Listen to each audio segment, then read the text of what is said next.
Okay, I think it's time to start again.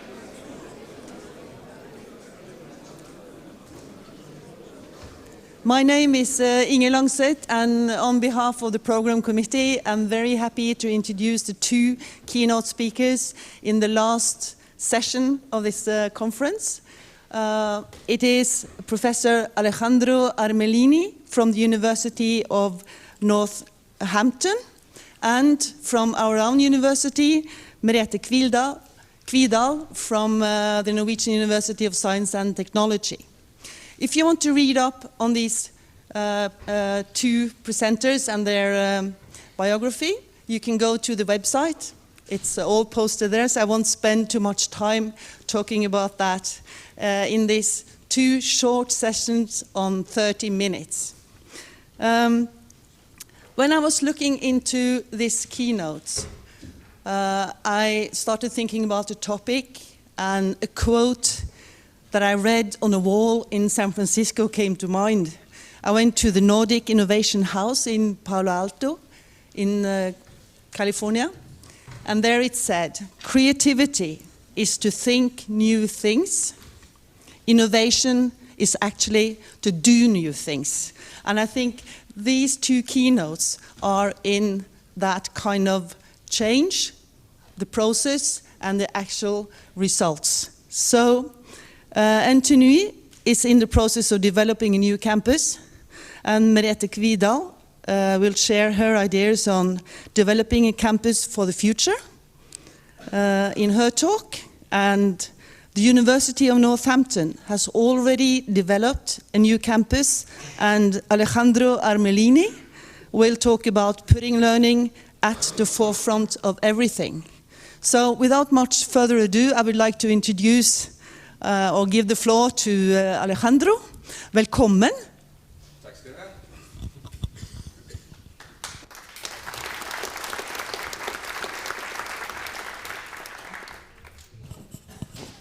Well, good morning, colleagues, and first of all, an apology. My voice is not great this morning, and I promise you it had nothing to do with last night.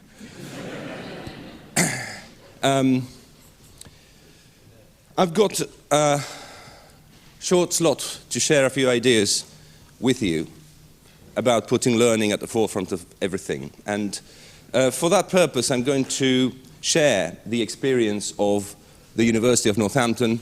And a good starting point is who we are, what we do. Northampton is a teaching-focused university. Northampton is an employability-focused university. We have a single strategy, which is called Transforming Lives and Inspiring Change. And the strategy revolves around three key areas of work: being super supportive, being future-focused, and having some kind of measurable social impact. This strategy has a lot to do with the kind of students and the profile of students that we attract. We attract students with lower than standard, lower than traditional entry points.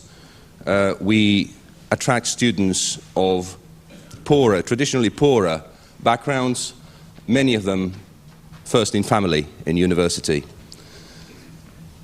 45% of our student population is from black and ethnic minority groups. And we have a range of challenges associated with progression, retention, and completion of good degrees. So that's who we are. I said putting learning at the forefront of everything, and a good starting point for this is to understand what we mean by active learning. So going back almost 30 years, we've got that definition in the seminal work. Active learning means that. And that definition still works for us.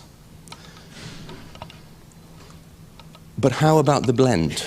We said active blended learning several times in preparation for this, in the title. But what about the blend? If I ask a group like yourselves, what is blended learning? The answer I usually get is something along the lines of this.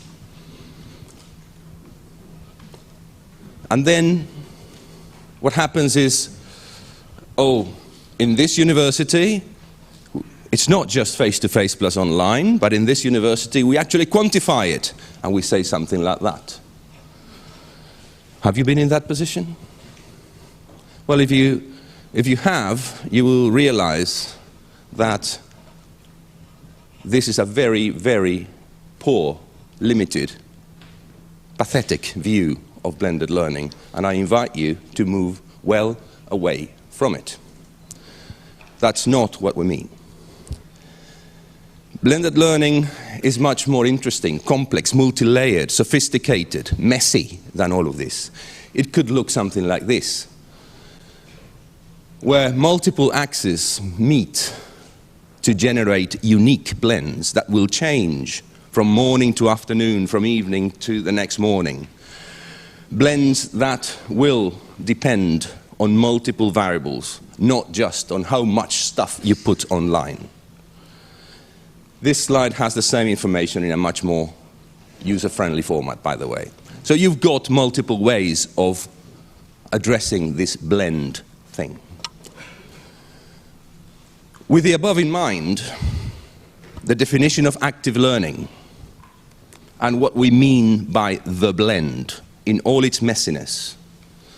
At Northampton, following extensive consultation, we arrived at a single definition of active blended learning. And that's what we mean. And we mean that and nothing else.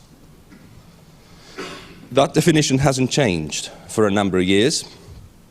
And that is the definition that has guided our strategy in terms of a unique, context-specific learning and teaching approach. The first item on that list refers to the notion that what matters is not really the content, but what we do with it. The content is important, of course, but more than that, more important than that is what we do with it. The second point refers to the fact that doing blended learning in a university that's just spent £330 million on a new campus does not mean going online. We are a campus-based university. We are proud to be one, and we will continue to be one. Face-to-face contact is what we value. It is what our students value. It is what our students' parents value too. The blend includes a major face-to-face element at Northampton. And the third point has to do with the changemaker ethos of Northampton, and it's a Shoka U changemaker badge that I can tell you a bit more about later if you're interested. So those are the three key things that define ABL. And there's one key word that's missing from this definition, and that word is online. It's not there. And it's not there for a reason. So if I show you that, that might remind you of something that a lot of people think it's quite new and sexy, but it's only a couple of thousand years old. No, of late termed the flipped classroom. What an interesting name. It's great to see that in that way, except that it doesn't always work very well. So I would invite you again to challenge this and to think about the definition of the slide before. What's missing in this diagram? And there are a few things missing, and yes, you're going to tell me it's linear, it's quite strict, it's quite not very flexible. We'll address that in a few minutes, but there is something missing that has to do with what matters is not the content, but what we do with it, and it's the doing with it that the question mark refers to. You might have encountered situations in which colleagues say, I love my content, my students love my content, I am my content. If you're nice to me, you can have a bit of my content. Actually, the truth is you love your own lectures, mate. So all this effort that's gone into generating great content isn't coupled with a similar amount of effort going into designing sense-making activities for students to do meaningful things with that content. And that is the key element of the approach that we've taken to scale up a active blended learning at Northampton. The sense-making bit that is shown in the second box there, together with the exposure, together with the face-to-face element, constitutes the scaffold that enables our learners of that particular profile to make sense of the curriculum. Yes, pre-reading is important. Pre-reading is embedded into that first box. But we've got to be much more sophisticated than that. Read that, watch the other isn't enough. We've got to be more creative about the sense-making part of this. So when I hear people say, oh yes, they didn't do the pre-reading, well, isn't anything surprising about that? We've got to do better than that. We've got to create sense-making activities that go beyond the read this, watch that, listen to the other. So this is a similar slide. This is exactly the same content as the one before in a less linear, less rigid form. You still have the scaffold, you still have the sense-making, you still have the exposure. So I've told you, colleagues, what active blended learning is. Now I'm going to ask you what active blended learning is not. So active blended learning isn't, number one, any ideas? It makes use of non-interactive lectures, or it makes regular use of non-interactive lectures. The VLE or LMS is primarily what? A content dump, a content repository. So if all you use, your Moodle, your Blackboard, your whatevers, is to upload content, then we've got a problem. The third one is key. Online activity is merely an add-on, an additional element to the face-to-face sessions. What that means is that in active blended learning, we do not want two parallel track courses running one beside the other. We want a single blend operating together. So online activity feeds into the face-to-face, face-to-face feeds into the online activity all the time. And finally, there is no evidence of many things, but in this case, the one I had in mind was systematic enhancement. So that's what ABL is, and that's what ABL is not. In order to scale this up, we took the view that we had to consult on the basis of being explicit, black and white, absolutely clear, deliberate direction of travel. The direction of travel has to be upfront, clear, and agreed, and evidence-based, of course. So that's the approach we took to scaling this up, and that in its own right could be the subject of another full conversation later. We had to scale this up through building capacity. we had, and we did, over the period of 5 years, redesign our entire portfolio of courses to active blended learning. We used an approach that was mentioned earlier in this conference based on low cost, high value. For that approach, the key intervention that we used to redesign the entire portfolio of provision, we used something called CAIRO, which stands for the rather mouthful sounding Creating Aligned Interactive Educational Resource Opportunities. I hasten to add I didn't invent that name, but what I did work very hard on with other colleagues elsewhere is the Carpe Diem method on which CAIRO is based. And there's quite a lot written on Carpe Diem if you look it up in the literature. CAIRO and Carpe Diem are both a team approach to course design. Very often we encounter colleagues running the same program. Oh, you do module A, you do module B, you do module C, and you go in different directions and you end up with a very inconsistent learning experience. CAIRO tries to address just that. It is a workshop. It takes time. It cannot be done in 2 hours. But it is, all things considered, low cost, high value. This is what it, sort of a couple of snapshots of what CAIRO looks like. It's very hands-on, very intense, very, very, very much focus on building a team out of a group. The key members of that group that end up being a team are, of course, the academic colleagues involved in designing and delivering a module or program. One of the key things, one of the key barriers that we encountered was that colleagues were not always familiar with how to write good learning outcomes based on level. The Changemaker Outcomes for Graduate Success Toolkit, which is freely available and downloadable from there, COGS, is a tool created to help colleagues write learning outcomes by level. More on that later if you want. But a key element of CAIRO is COGS.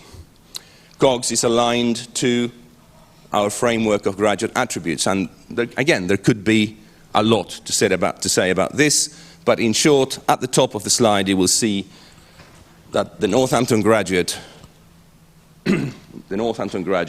is on the basis of this framework.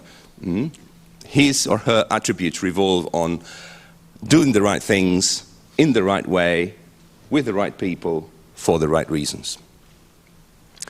Alignment between these elements, ABL, CAIRO, COGS, framework of graduate attributes, was key to scaling this up.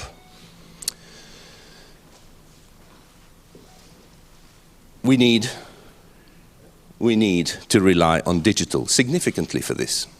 Moving fingers fast or using 3 apps to death doesn't make anyone digitally literate, never mind digitally competent, and certainly not digitally fluent. So when people talk about youngsters of today being digitally fluent or competent or literate, think again. That's what we mean by literacy. With support I can do great things. Competence, largely autonomously I can do great things with my teaching.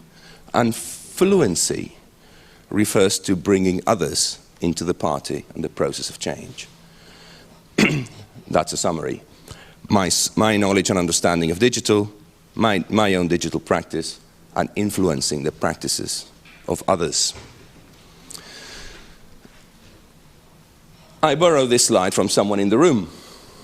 So if you were here on Wednesday morning, you will recognize that, and of course there's a bottom right corner to that slide. Can you see that? With ABL at Northampton we were conscious that we had to agree on a way to address this. And yes, we would, using Alexandra's typology, we would fall into the network university model. And we thought, colleagues, we thought that building spaces for teaching like this was not consistent with addressing anonymity, with addressing lack of sense of belonging, with addressing quality of teaching. So, our new campus doesn't have lecture theatres.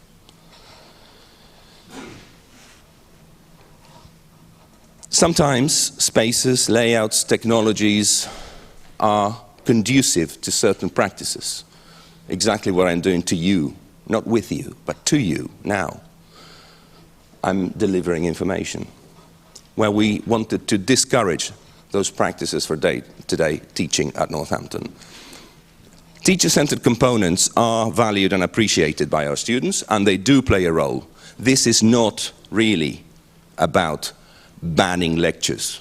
That's not the point. We wanted to address bad lecturing. That's a different point.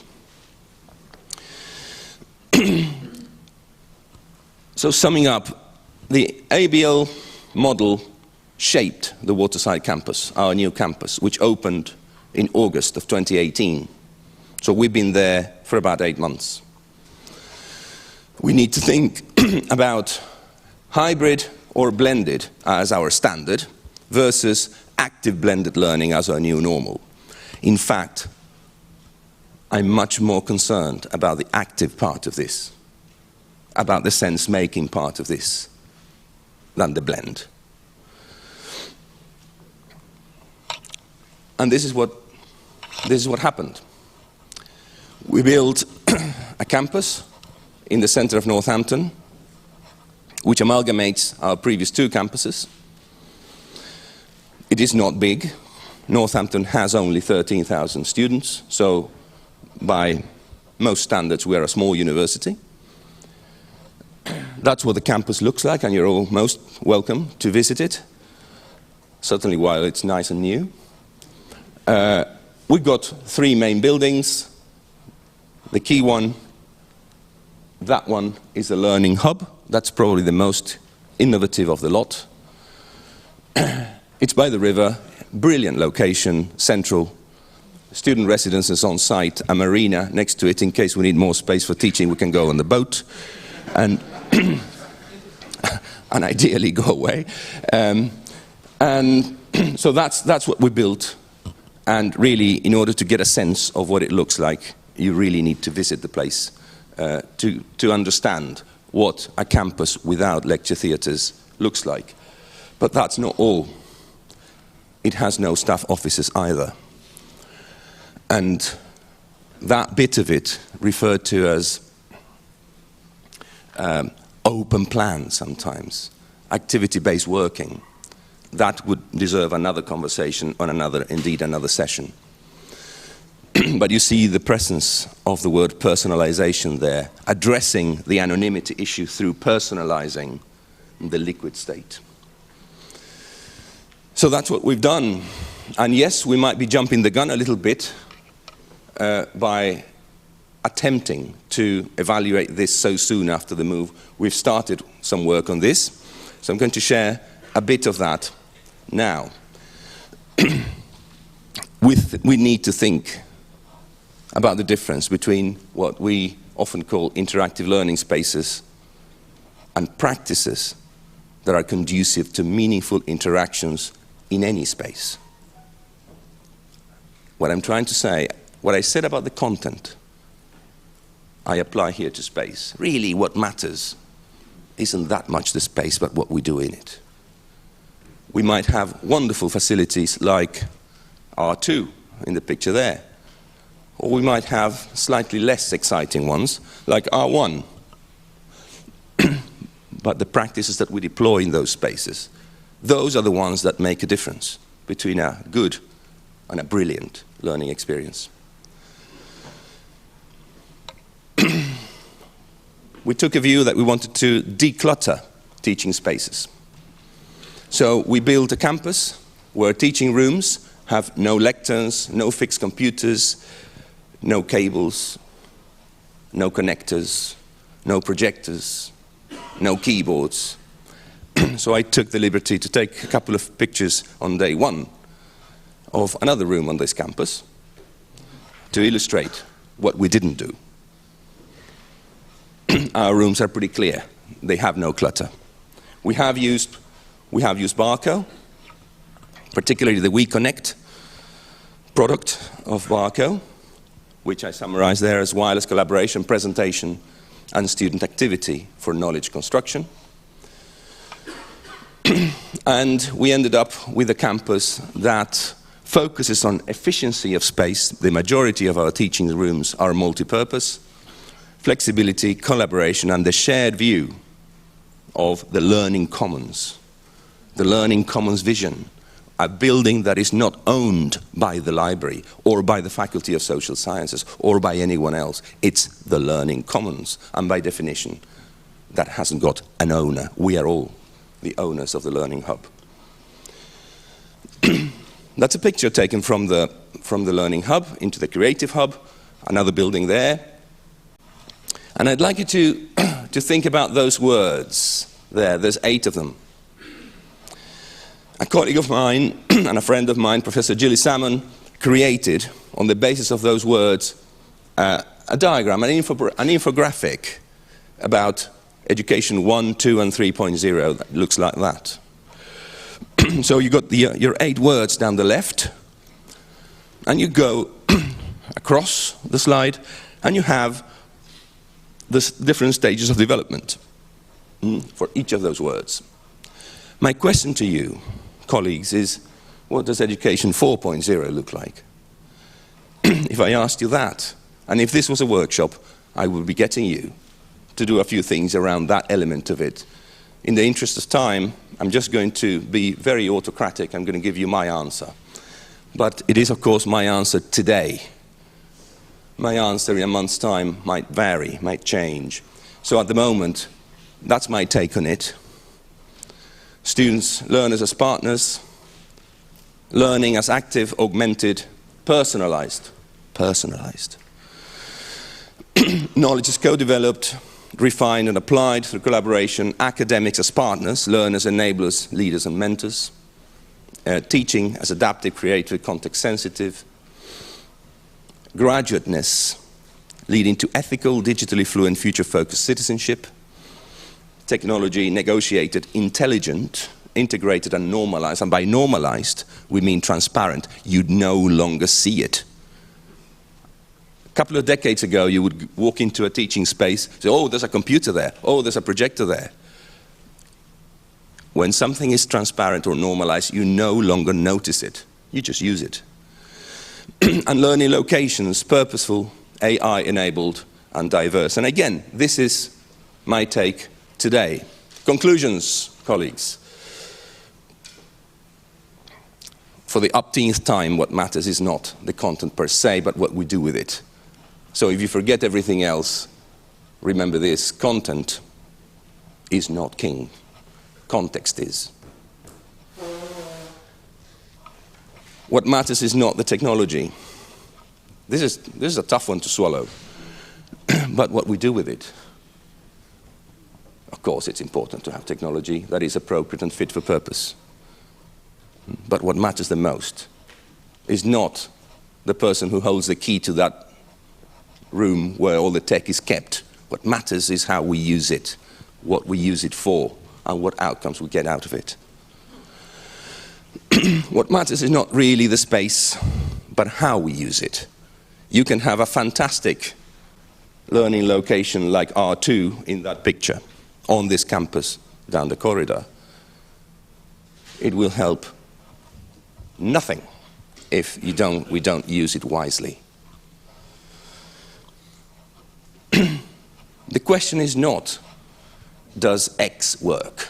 X could be R2, X could be lecture capture, X could be your new VLE, X could be any new tech that you can think of. The question is not, does it work? The question is not, should X be part of the future campus? The question should be, much more interesting research question is, how can you use X to do great things? Thank you.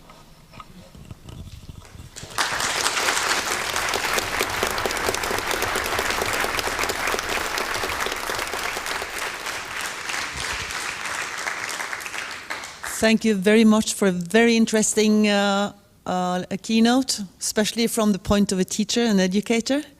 I have questions, and I'm sure all of you have got questions, and you can discuss later on in Meet the, what was it called? Meet the Speakers Lounge, if you want to. And thank you very much again. Thank you.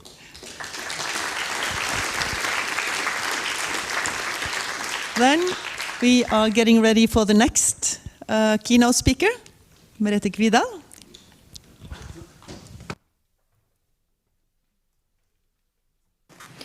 So, then I'm on. Thank you.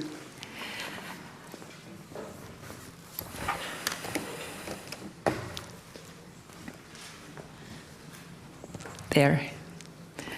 I'm glad to have this opportunity to talk to colleagues interested in campus development, and I am the project director for campus development at our university.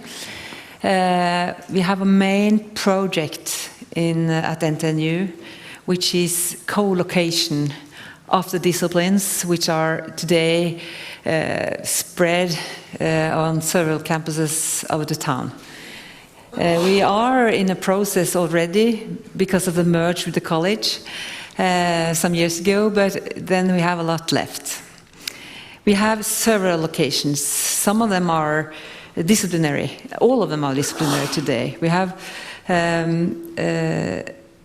22,000 students and almost 6,000 employees in the main hub today, in this area. But we have 10,000 outside.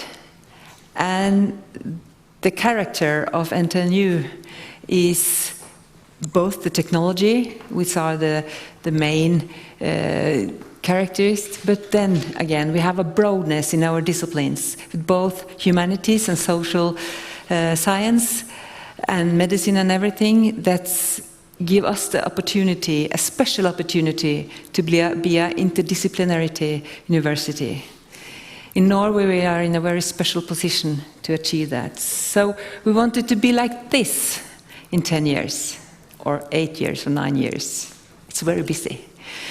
So the only hub outside the city campus area is the ocean laboratories up in the hills, because that's where the mountains are close to the surface. So it's very heavy. It's oceans of water for experiments up there. But then we'll have almost 35,000 students within the city campus, and almost all our employees and all the disciplines. That will make us special and give us a very strong opportunity to promote the interdisciplinarity, and then we should have that focus in the planning of the common campus.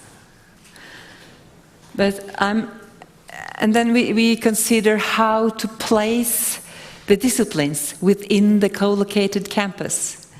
And we have used 1.5 years with a group of representatives from all the faculties, all the disciplines, discussing how the hubs of disciplines should be in the co-located campus.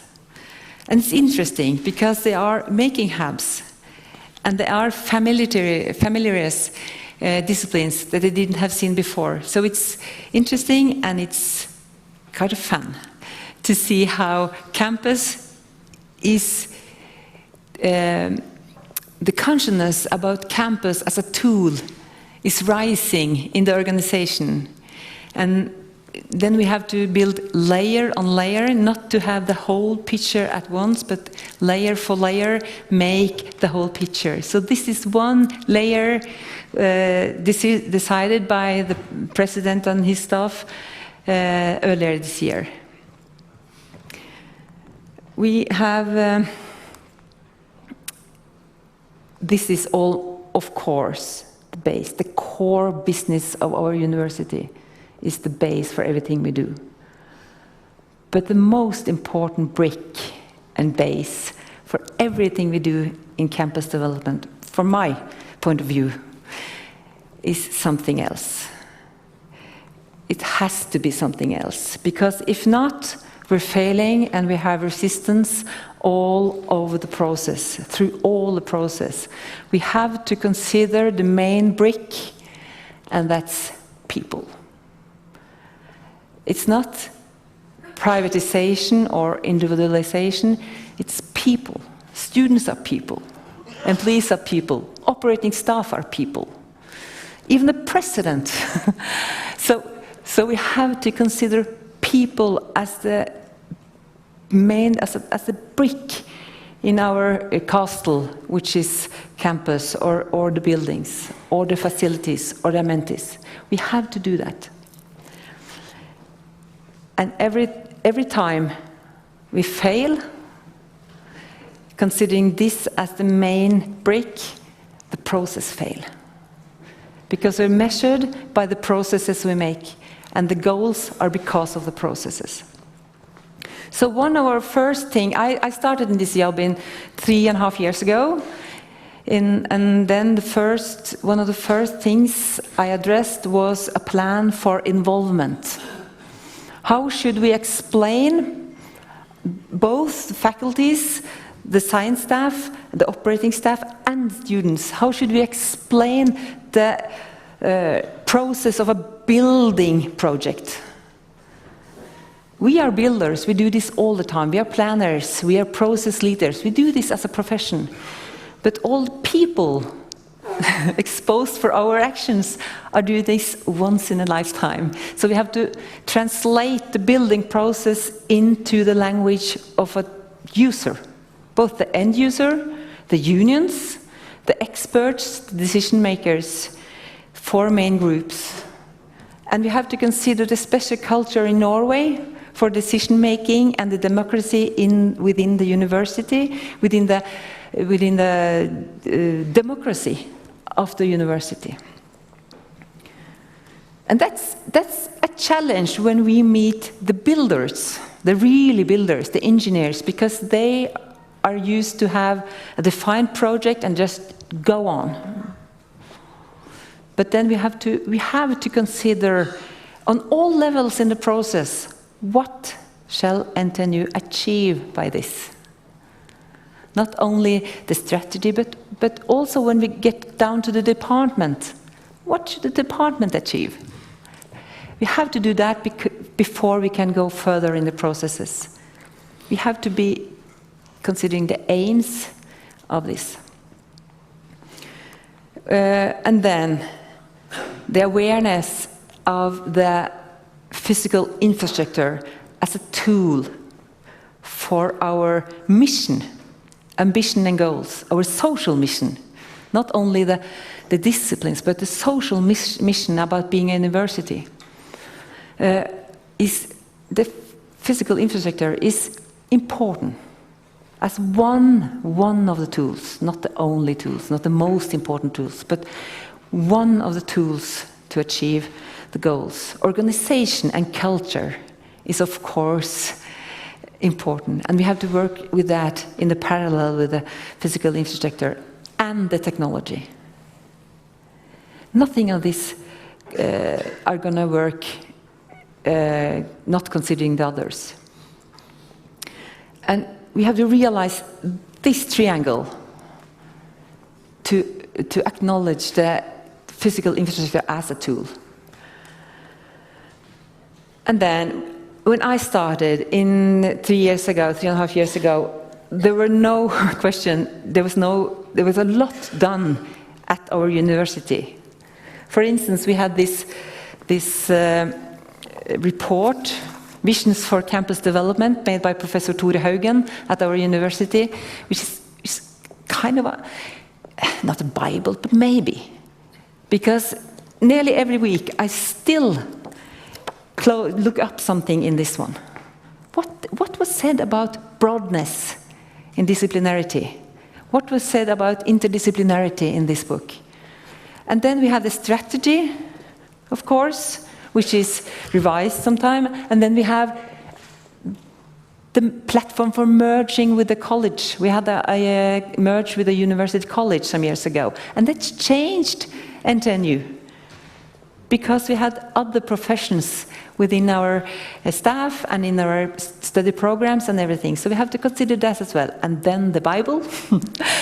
And we have a common plan for campus development, together with the municipality, together with the region, together with the businesses in this area, together with the student welfare organization. We made this master plan, common master plan for campus development. And that's also, it's quite short, it's 8 pages, but that's the common goals. We describe what goals are common, and we work with them and focuses less on the ones we not agreed on. And then we have this central and ministry processes in Norway for investments of this size. We have concepts, considerations, and we have more documents, and every time they try to measure, should we do this from, is it going to pay back to the society? Every time the answer is yes, it's going to pay back to the society, because the interdisciplinarity for the education, for the learning, is the most important thing to make to achieve by this. The researchers are kind of finding each other cross borders, cross campuses and everything.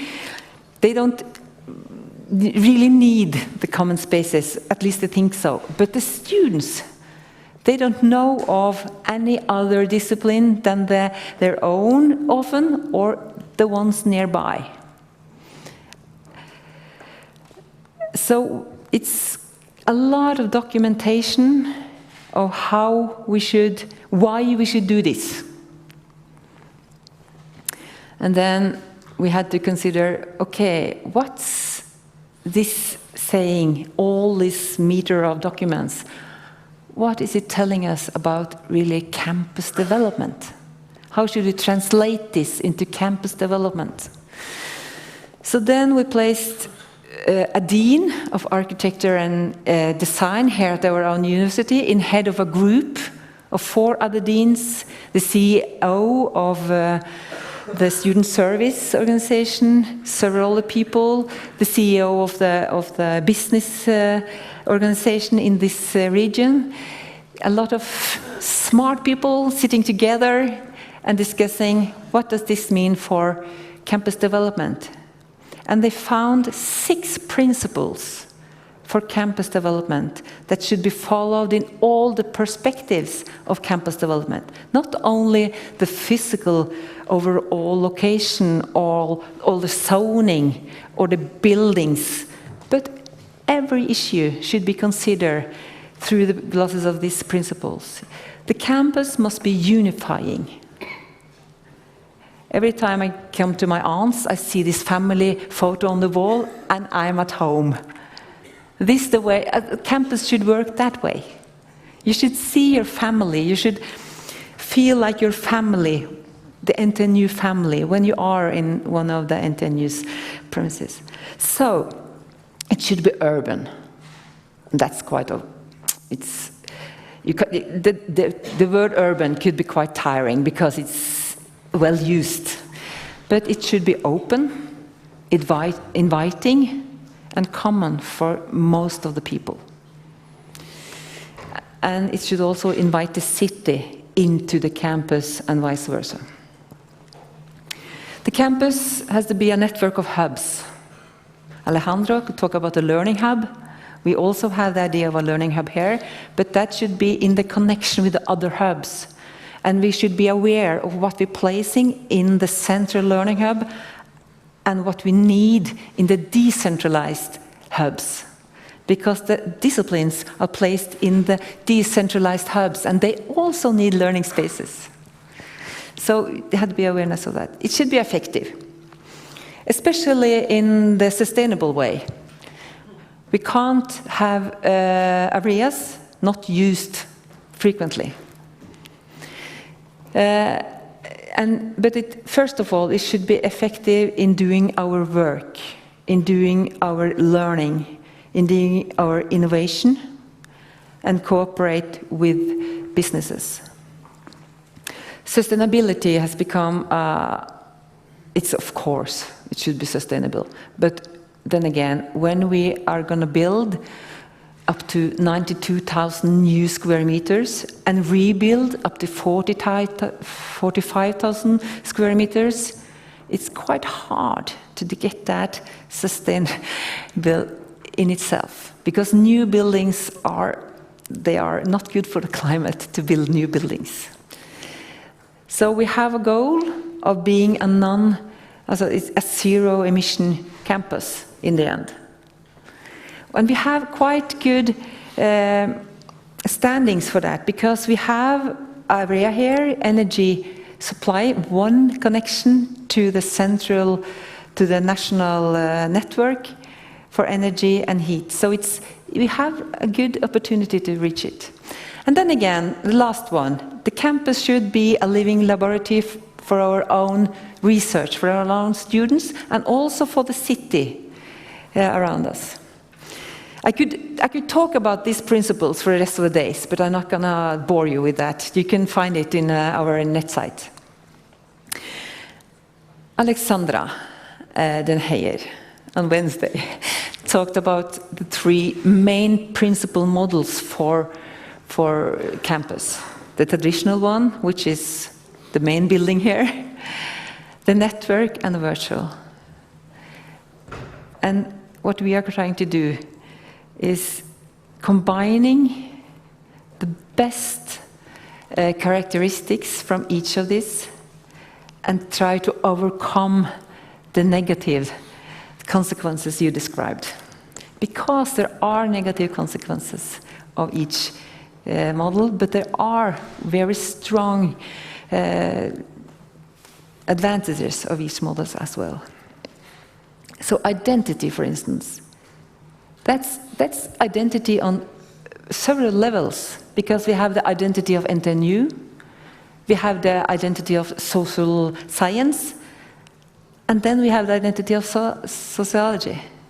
So on several levels here, we have to create identity for, first of all, the students, 40,000 of them, and then in NTNU overall, and then also the employees. And then the new group. I think a modernization of the campus expression is to integrate businesses in the campus.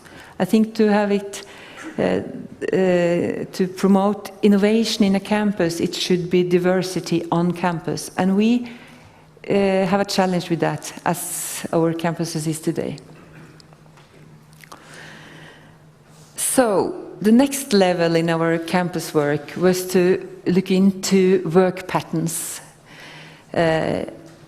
survey activity among our students and the employees, and explore how our premises is used today.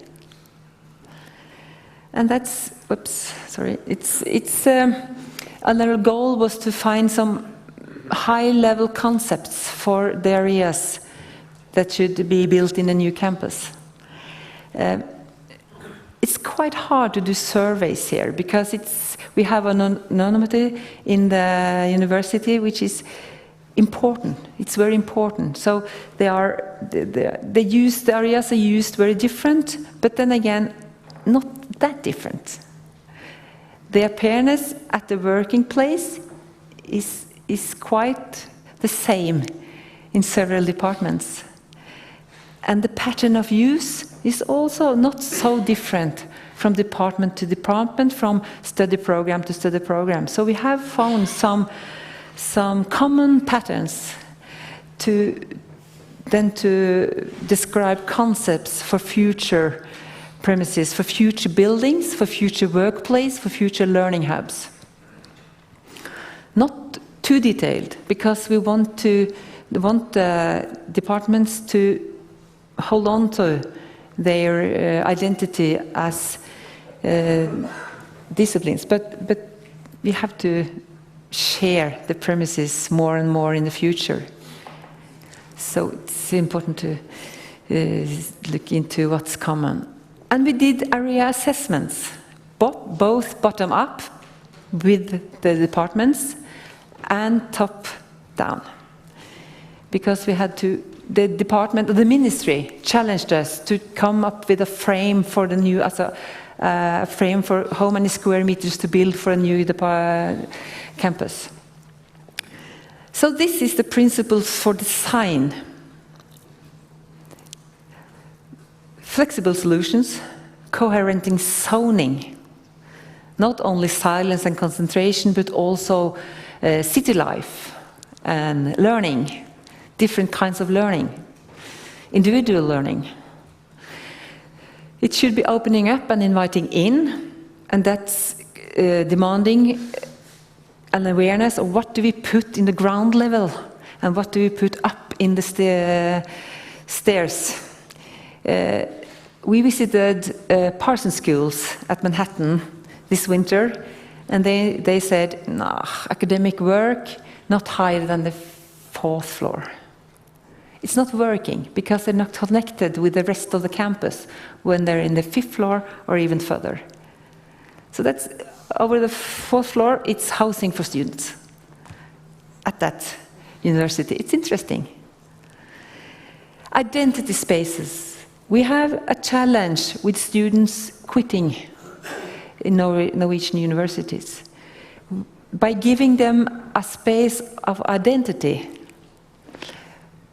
we see that lower the fewer quit when they have a space of identity. And what is identity? Is it a study program?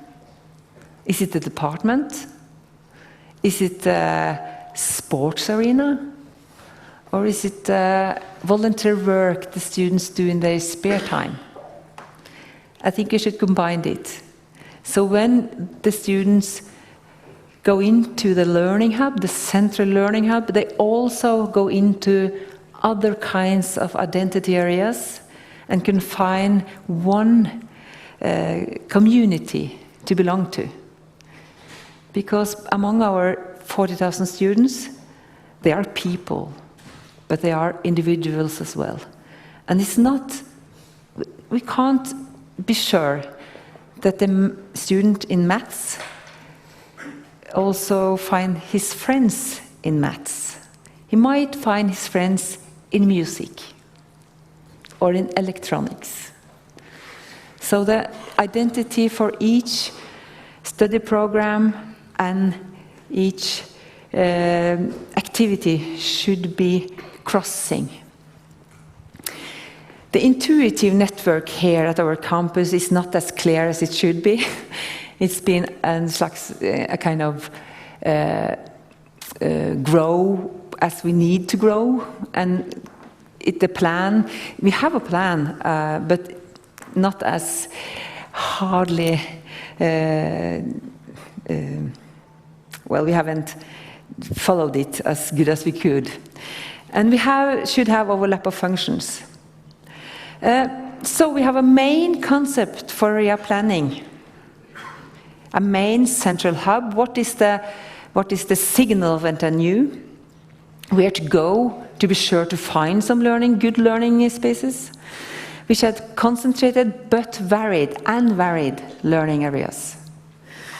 I can tell you that the student union here has a zero vision for this kind of learning areas. They don't want it and any new of it. So it's the theaters we have enough of it. And then, of course, we should have good workspace, and they should be adaptable. Because we work in different ways, both over time, both within disciplines, both under disciplines borders, and we don't know how these disciplines are gonna locate in the future. So all of our buildings are gonna have workplaces that should adapt almost any other work pattern. So this is a trace. I hope you can see the trace now from our strategy through the documentation of what we need and what the aims are, through the principles of quality, to the principle of design. So this tells us how we should do it. And when we are challenged, because this is a main thing in NTNU, we challenge. So we're always challenged. Why do you pick that solution? Well, we can trace backwards and tell why. So when we're challenged of a solution, it might be because the strategy is too old, or the principle has changed, or the world has changed. But that we have to make that be conscious about that, so we don't change because we don't want the solutions. It might be the strategy we disagree with. And that's quite another path to go and change the strategy when it gives solutions we didn't see. The principles are also used in the physical planning, the zoning, because we are a city campus within the city structure. So we have to consider the city and the city life in this. We have consequences for the city, for the historic buildings. So we made a physical plan overall zoning, and a program for how to plan further on. We also made a principle plan for the campus, built on the principles, built on the strategy, built on people. The main building should be strengthened as the heart and face and symbol of NTNU. We could wish a new building, we could wish a new signal, someone wishes for that, but we can't come around the main building. So go with it, not toward it. So, and we should join in the campus and the city through portals and evident connections.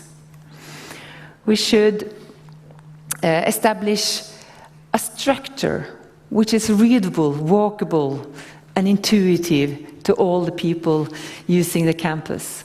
We should increase activity in green areas. And we should increase the activity in the connections between campus and city and on the campus. We should make active and lively streets. We should concentrate activity around traffic hubs, because that's a strong welcoming signal to the campus. We should establish overlap between different functions and activities. Green mobility as a principle. Walkable campus is a principle. And we should reinforce density, because it's a balance. But activity generate activity. Hygge generates hygge, as a Norwegian word. So we should do that also for the climate goals. But then always remember what the main brick is. Never to forget, because if we forget, the processes are stopping. So if my mission is anything, it's to do the campus better for people. Thank you.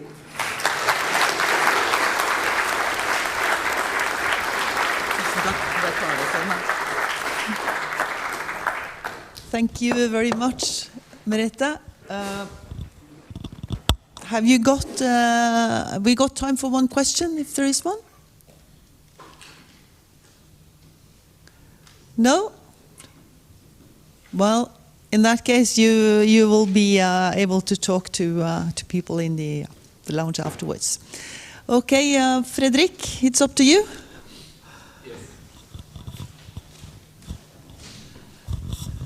Okay, I hope a lot of you have been voting, because now is the last award for the best paper award. It will be presented by Christian and Gabriele. Please.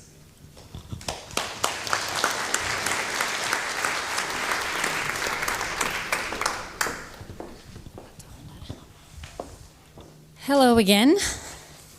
It's actually quite sad to stand here now. Now we're done. But we are, and thanks to our keynotes, that was amazing. Really good presentations. The last final, very, very short award ceremony for the Best Paper Award, which awarded the Best Oral Presentation. Now, we couldn't give that before because there was, of course, presentations also today. Now, this year's winner is described as presenting a wonderful and fluent presentation that created great engagement for the participants joining that session. This year's winner of this award is Alena Droit for her presentation of letting students design their own dashboard, learning analytics from a student perspective.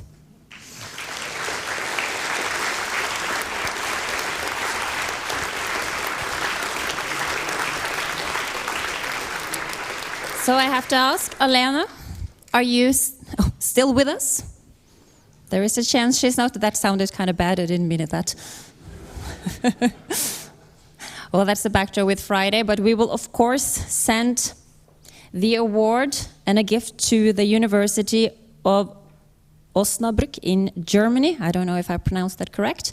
But anyhow, one final applause for Alena, a student representative that was here at the EUNIS Congress.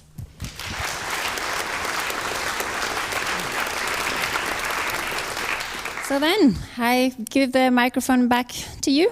Thank you so much. I have really enjoyed getting to know you.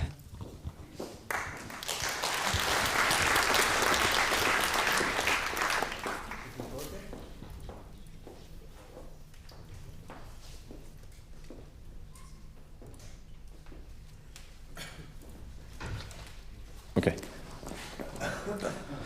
Thank you.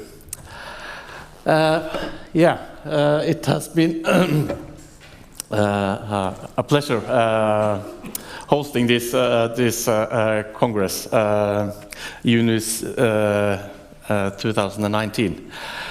To make this happen, we have had great help, and now I'm looking for Sophia. Can you please come here? And all the helpers that has made it possible.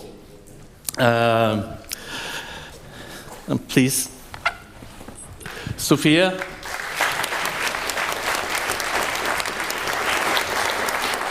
On behalf of all the students that has helped out, please, thank you very much.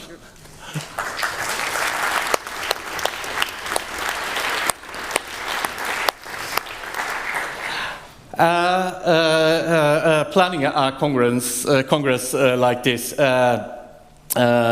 is some work, and we started early. And doing this, I have someone I would like to thank especially.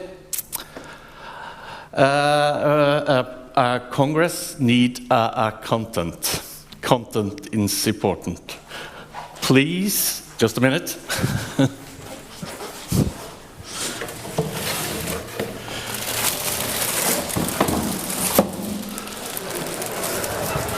This is me planning. Gabriele, please.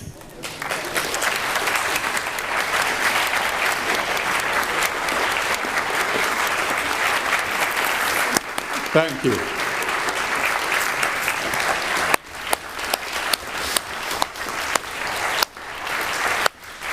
And of course, having a congress, we need to have some fun as well. Miriam, I hope you are here. You promised you should be.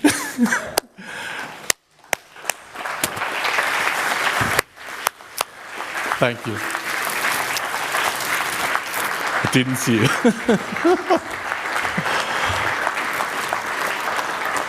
Thank you. It has been so much fun at the social events. Thank you. And at last, doing such an event, we need someone that is structured and have doing all the things. You're seeing me running out, picking flowers. This is because Monica, come here. Monica didn't know about the flowers. Monica, the reason for this being so great. Please. Thank you. Oh, a hug. And with that, I say thank you and this Congress. And welcome to University of Helsinki in June 2020. Thank you.